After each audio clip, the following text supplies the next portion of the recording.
in particular in this series, just to grind out and be able to get that win was extremely challenging and tough. And you can expect it to be even tougher the next game. That's what the playoffs are about.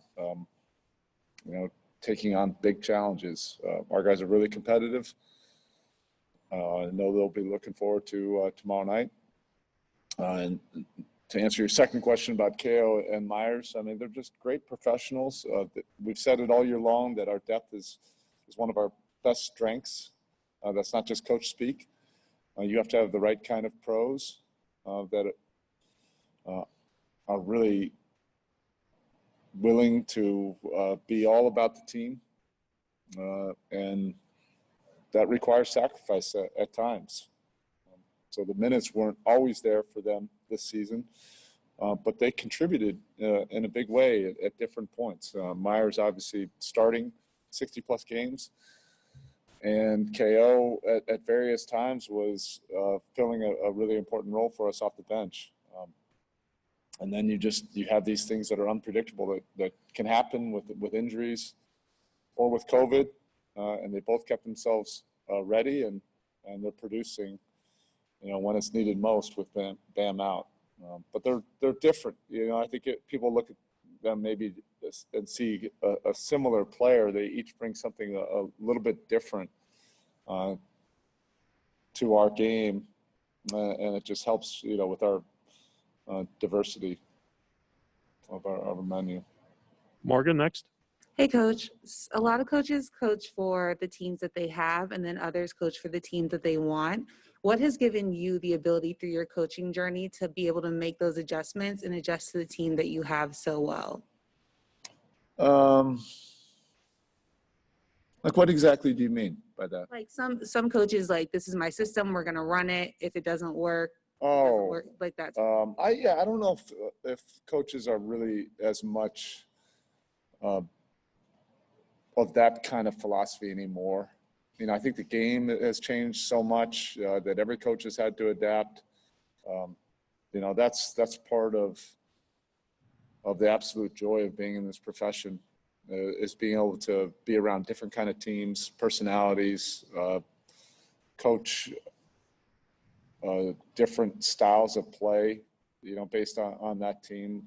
And we've had to do that, several times the last few years, and that's been an exhilarating experience. Can't ask for anything more in this profession than to be challenged and be around amazing people. And even before this season, we've been around some really cool people and these relationships you'll be able to develop the rest of your life. And with this group, it's like that, even more so.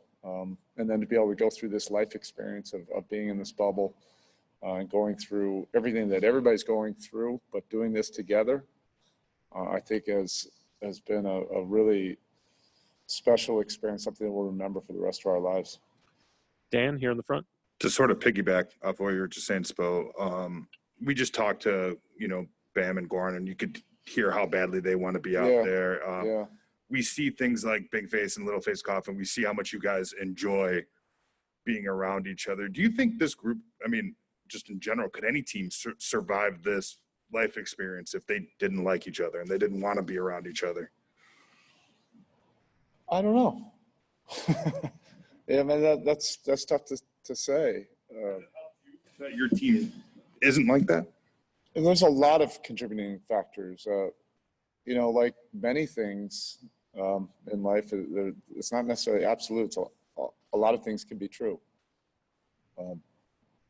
Yes, this group has a connection and a bond that really has grown, I think, more importantly, where they feel a responsibility to each other. That's what plays out on the court, not necessarily that you get along with your friends. That makes the experience more enjoyable and memorable, that we'll remember, years from now. But it's that responsibility and accountability. You don't want to let the guy down next to you. That's a great quality that this group has. Next question, Jason Jackson, TV. Coach, Jimmy has noted throughout the season and playoffs that he doesn't like a Butler-centric offense, that he prefers a collective approach in that space. What is the process, because he does credit you and the staff and his teammates, to transition his thinking about needing a performance like he provided last night? What is that process? We don't care what he thinks about that right now. We're way past that now. There's no turning back. He has to make some things happen for us.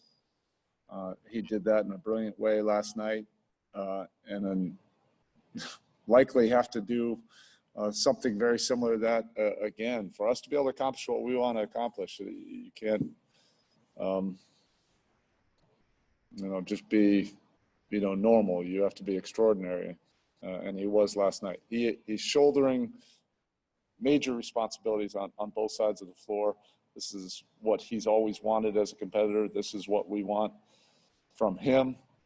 He's going to continue to get tested and challenged by this competition, and I just love seeing, what's coming out of that competition. Dave in the center. Staying on Jimmy, playoff performances make guys' reputation in this league, finals performances even more so. When you got him in the program, considering his skill set, considering his age, was there any thought or conversation about like what this Miami experience could do in terms of how you're going to be recognized, like the term legacy, or in terms of the level you could reach? I think that's always there on the periphery. It's not something we have to necessarily discuss on a day-to-day basis, but you walk around our hallways at the American Airlines Arena, there's a lot of legacy and history that I think if you're coming into our building and you're a real competitor and a real winner, you understand it even at an unspoken level. And that ain't for everybody. Some people can walk through those hallways and maybe get intimidated by that legacy and our expectations. He wants all of that. He wants the pressure, he wants the expectations, and he wants the challenge of what this level can bring. Jeff on your left. We just got done talking to Goran, and I know you've touched on this a little bit, Erik, but how do you reconcile the very human aspect of Goran's disappointment of not being able to play versus the reality of what you have in front of you, and you do have to move on and play? Yeah. While still recognizing how difficult it is. I feel like we've been going through that for weeks. First and foremost, I want to empathize and show compassion, to Goran and Bam. I meant it when I said it yesterday. I can see it in their soul, through their eyes. Well, how much this means to them and how badly they want to get back out here. But you have to compartmentalize, as a team, and we came here with a purpose and a task at hand, and everybody is just focusing on that, whoever's available, until, if or when, we get those guys back. And even those guys just being in the locker room and in our huddles, that moves the needle in whatever way, they can. There is an energy to that. There is a karma to that. And we'll just see, what happens. The body will heal as it'll heal. All right, our last question for Coach Spoelstra will be from Anthony Chang. Baseball, how unique does it make Jimmy in today's modern NBA, where you can have a game like last night without even attempting a three-pointer, just obviously getting most of his points in the paint and just by drawing fouls or getting to the foul line? Yeah, I think if you just constantly try to evaluate him and put him in a box of conventional thinking of basketball, you're just only going to get confused. He is an elite competitor. He is a great basketball player, and it's attached to how he impacts winning, not to this modern day definition of 3-point percentage or 3-and-D, or, you know, all these little terms you hear. He's a throwback. It's about how he impacts winning, how he impacts your team, your locker room, your culture, and your franchise. He does that in a remarkable way.